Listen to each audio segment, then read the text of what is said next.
Regina ini dia kayak apa ya, menjurus ke Regina gitu loh, kayak menuduh-nuduh. Oke, difitnah ya. Iya, difitnah. Jadi kan lama-lama Regina juga kan mikir, loh kok gitu, padahal enggak kan. As one of the talented young people, I believe that by spreading every positive things, we can learn to all generations. Regina Valerie Rumetor, 22 years old, Dinas Perkim, Bitung City.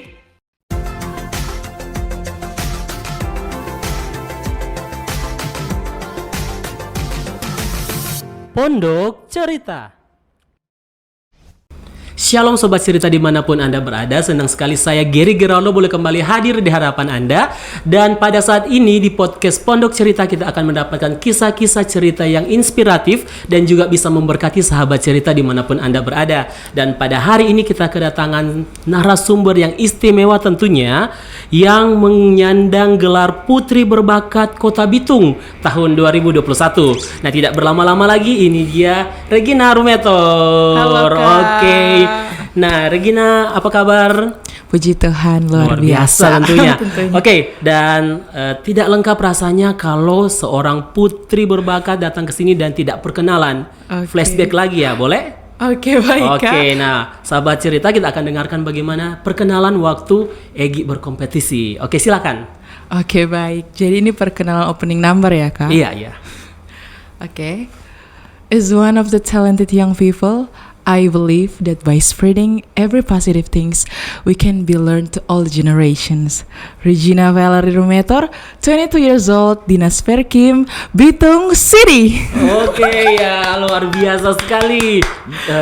Kerasa banget vibes-nya waktu kompetisi yang Kak. lalu ya. Tentunya sangat menggetarkan panggung waktu itu. Banget. Oke. Oke Gi, kan Egy mengikuti putra-putri Bitung yang senior nih. Iya, dan Kak. akhirnya mendapatkan Putri Berbakat Kota Bitung tahun 2021.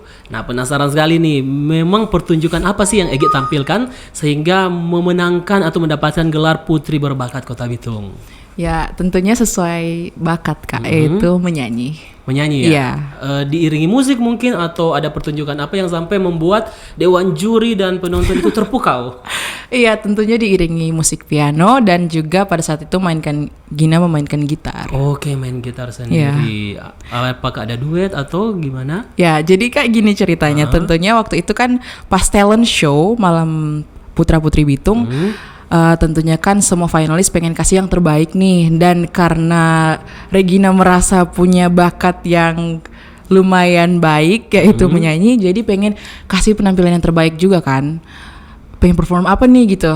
Kan sudah memikirkan lagunya apa, terus sudah latihan juga kan. Jadi menampilkan satu lagu yang berjudul Keheningan dan penciptanya yaitu Abang Leonardo Axel Galata. Oh, Abang Leonardo. Iya. Ya, saya kenal itu. Ya, Seorang seniman yang sangat legend lah, familiar Yes. di antara kalangan anak-anak sekolah dan juga di Kota Bitung ini. Iya. Oke ya. Iya. Dan katanya juga sempat duet dengan saudara sendiri. Iya, Oke. adik saya. Olan ya. Iya, Rolando Oke. Rumetor. Nah, luar biasa. Jadi sudah mendengar semua tentang Egy tadi, bakat yang ditampilkan. Nah, penasaran memangnya Egy latar belakang orangnya seperti apa? Apakah memang sering tampil atau pemalu? Gimana nih seorang Regina Rumetor? Wah, kalau itu sih Kak perjalanannya cukup panjang ya untuk seorang Regina untuk bisa suka tampil gitu.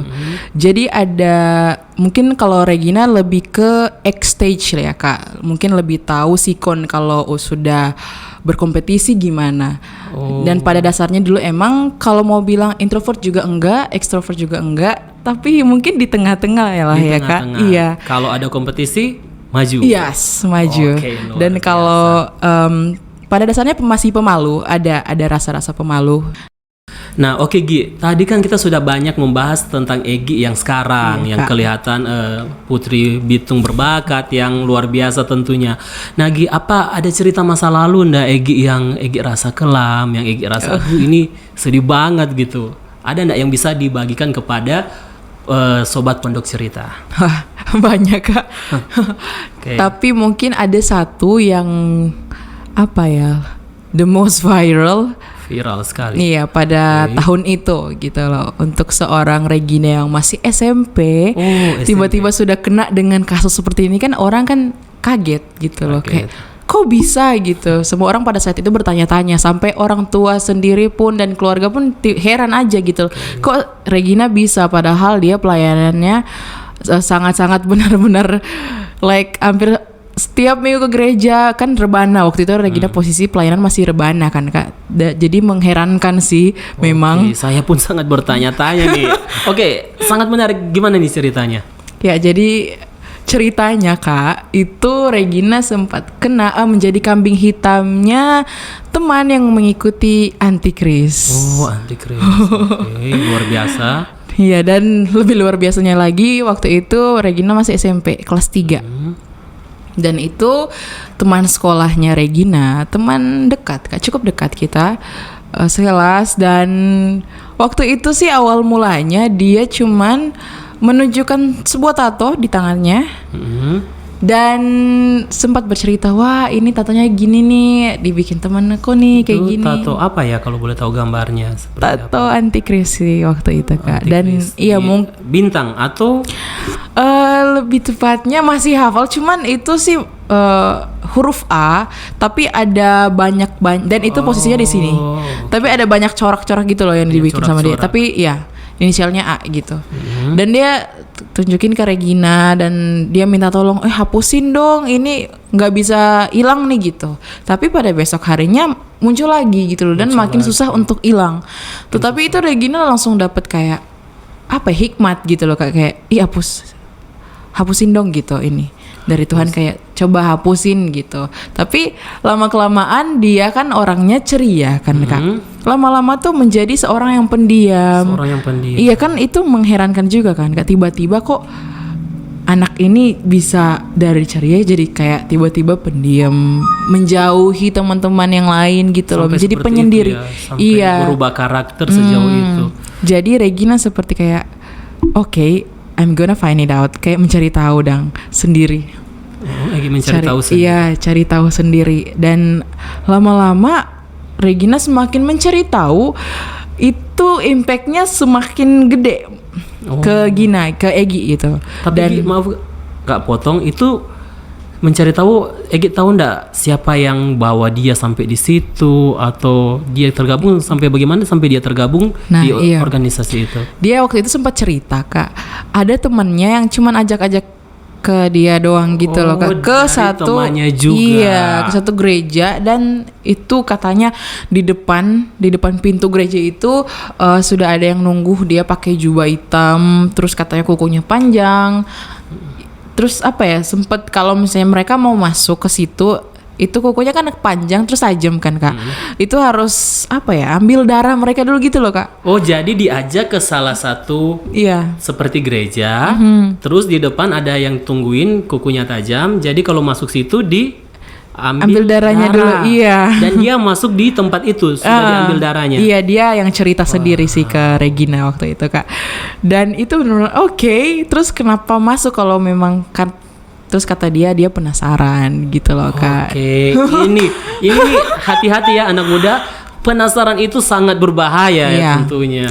Penasaran bisa, tapi ke hal-hal yang positif, yang baik lah. Baik, lebih bagus daripada penasaran ke hal-hal yang negatif. Iya, jangan semuanya dipenasaran terus kayak oke, kalau kalian sudah tahu itu berujung ke hal yang buruk atau kalian sudah mendapatkan warning jangan. di diri, iya. Oke, jangan. dan akhirnya dia terjebak di situ. Iya masuk Kak. di situ. Nah, dan itu bener-bener kacau itu Kak, awal-awal, dan lama-lama dia juga mulai bikin surat Kak. Dan Bikin surat. ya, dan surat itu sebenarnya Regina udah curiga, cuman karena takut kan Kak, takut aja ketahuan kalau Regina itu lagi apa ya, mencari tahu dia ini Oke. gimana gitu Kalau loh Kak. boleh tahu surat apa itu ya? Nah, waktu itu Regina sempat baca itu kayak surat undangan Kak. Oke, surat undangan untuk bisa join Iya, bersama benar mereka. sekali. Luar biasa.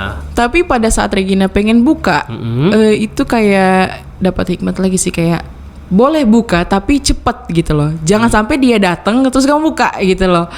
Dan Regina pun ngikuti kata hati kan Kak, kayak oke, jangan dulu buka gitu loh. Sebenarnya kalau udah buka udah bisa tahu sih ini mau dikasih ke siapa, atas nama siapa kan Kak waktu itu.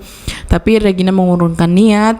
Jadi Regina hanya sekedar pantau saja, tapi udah tahu itu tulisannya dia gitu loh Kak. Udah benar-benar hafal gitu loh. Secara juga teman yang dekat kan Kak. Nah, akhirnya Egi tahu ndak isi surat itu?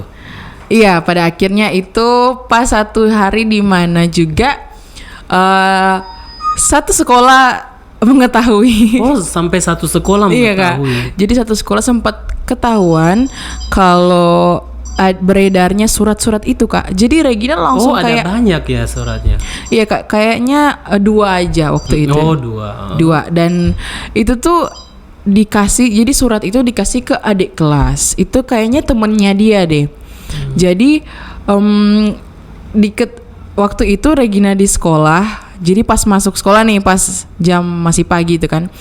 Terus wakil kepala sekolah tiba-tiba kasih pengumuman nih, dibilang hati-hati lagi beredar surat-surat yang mengatasnamakan antikris. Wah, langsung connect dong Kak, langsung kayak loh, kok ini kan maksudnya kemarin yang Regina baru lihat teman Regina yang ini nulis surat gitu loh.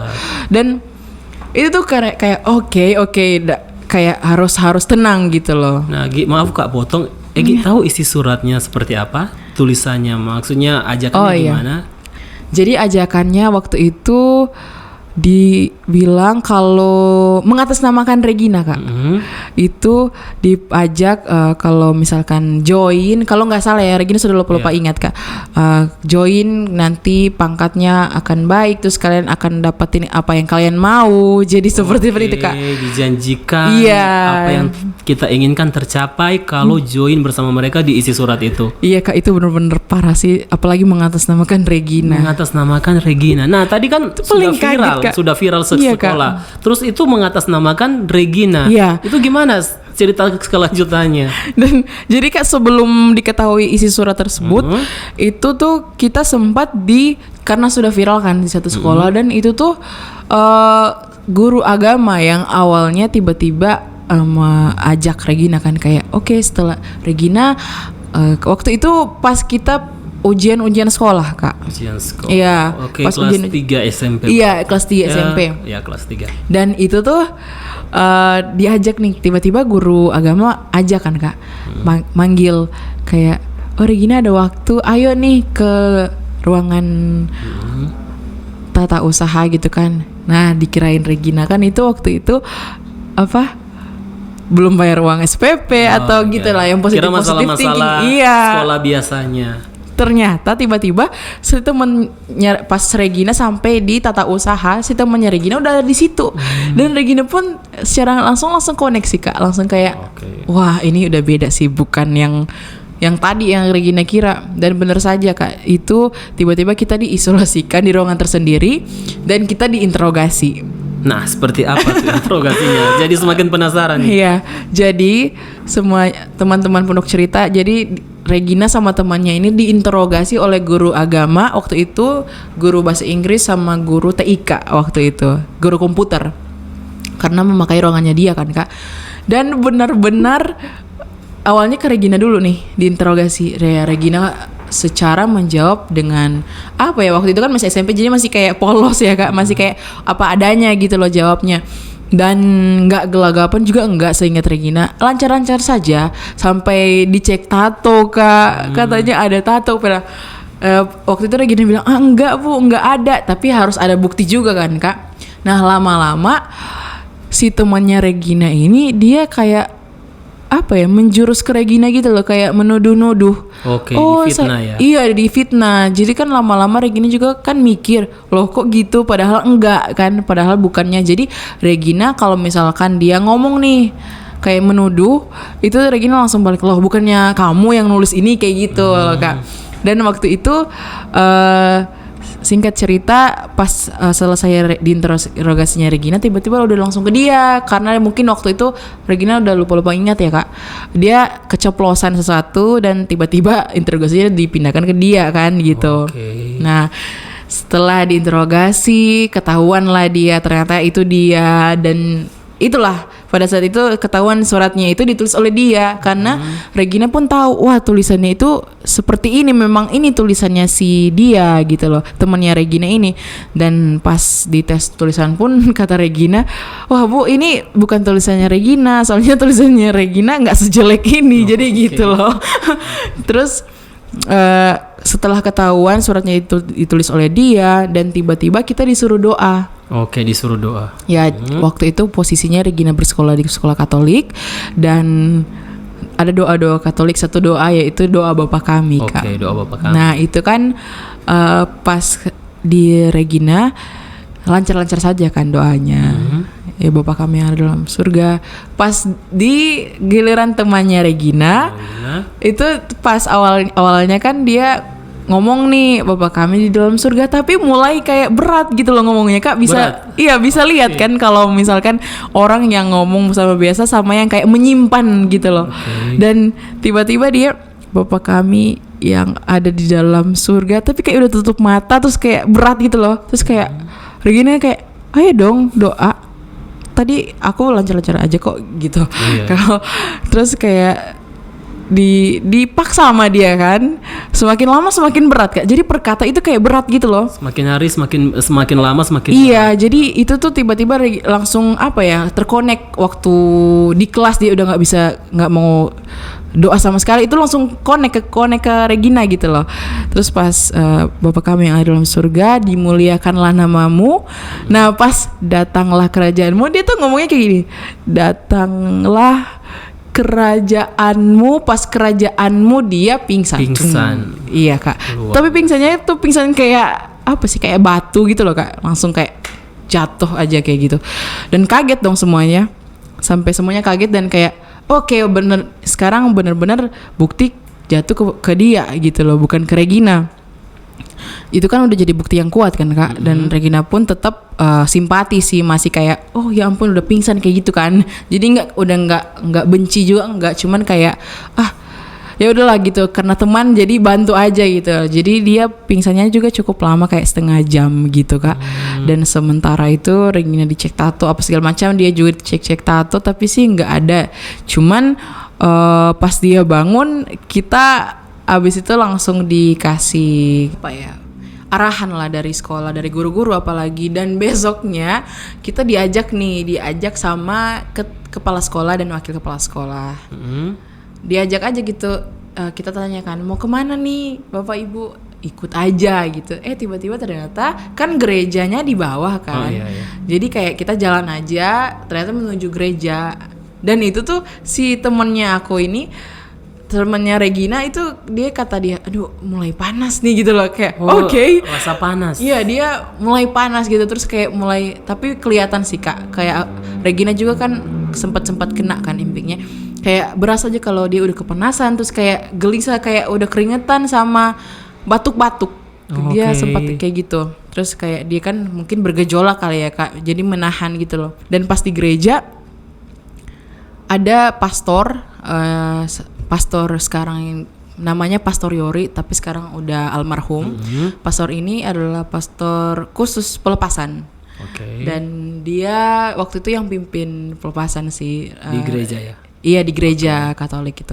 Dan lama sih, lumayan lama. Awalnya kan Regina dulu, tapi karena dibilang temannya Regina dulu deh yang harus didoakan.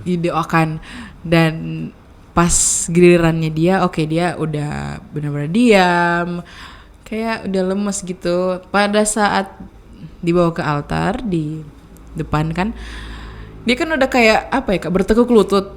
Nah secara kalau apa ya, manusiawi kan kalau bertekuk lutut tuh kalau lama-lama kan kram kan, Kak. Ya tapi dia tuh mungkin udah pingsan kali ya, Kak, udah nggak sadar. Jadi benar-benar selama kayak sejam dia kayak gitu, Kak. Jadi kayak apa ya, ini lututnya dan itu tuh kayak Regina lihat ada satu sosok yang kayak keluar dari dalam temennya Regina ini pas pelepasan kan. Itu kan banyak didoain kan, ada ini dan itu ada juga mamanya Regina, adik juga ada di situ. Jadi mereka juga menyaksikan beserta dengan kepala sekolah dan wakil kepala sekolah. Dan itu momen benar-benar moment of the truth. Sampai teman-teman juga mereka kepo, mereka ikut juga ke gereja. Tapi gini kata kepala sekolah, coba bilang ke teman-teman jangan ikut gitu loh, karena ini kan sakral juga kan Kak. Oke, dan setelah didoakan gimana? Setelah doakan dia tuh kayak apa ya Kak? Karena pelepasan itu tuh kayak ada something yang keluar dari dia, dan itu suaranya sempat beda sih Kak. Sempat beda suaranya. Iya, kayak apa ya? Kan suara kita kayak gini. Itu kayak seperti suara setan sih. Udah beda aja gitu loh. Dan itu benar-benar scary banget. Dan puji Tuhan setelah selesai itu dia juga sempat udah muntah. Dan kata si pastor ini emang dia sempat udah minum darah, udah ikut perjamuannya yang di dalam perkumpulan itu, antikris itu, dan itu sih kayak bener-bener oke, gue temenan sama orang yang udah minum darah gitu waktu itu. Pada saat itu lagi mikir, tapi nggak apa-apa lah gitu. Setelah itu didoakan ke Regina, dan katanya Regina itu baru mau diajak-ajak oleh mereka, cuman karena puji Tuhan imannya kuat, jadi nggak bisa nembus gitu loh katanya Kak. Ya. Iya, puji Tuhan.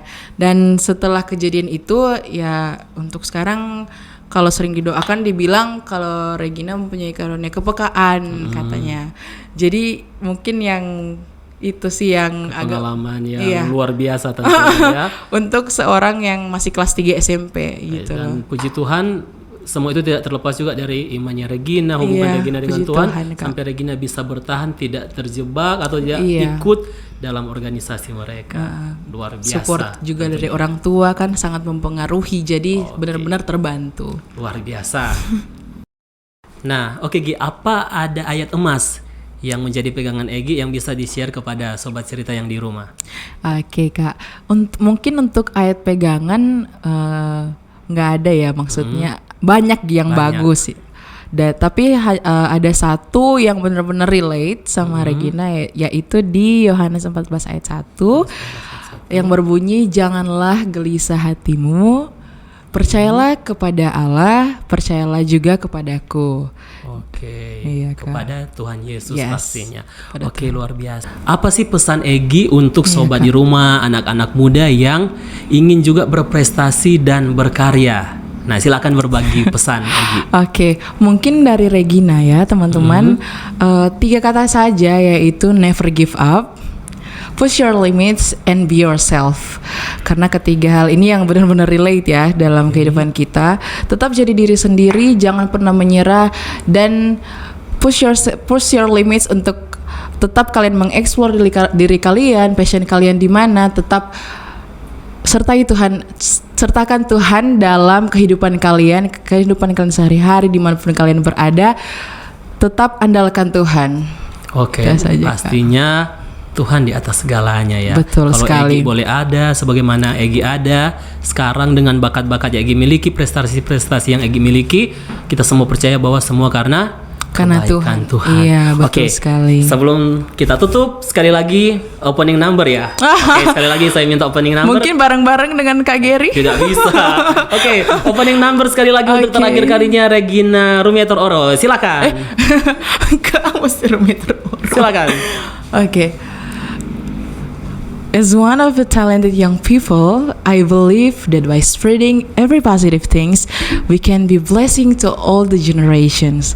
Regina Valerie Rumiator, 22 years old, Bitung City. Luar biasa.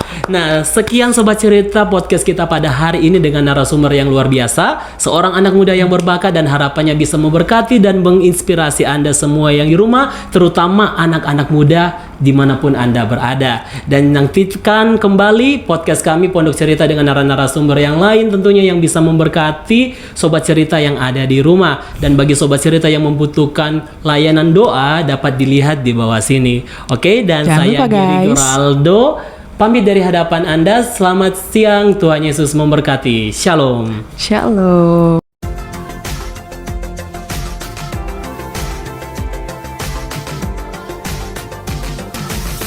Pondok Cerita.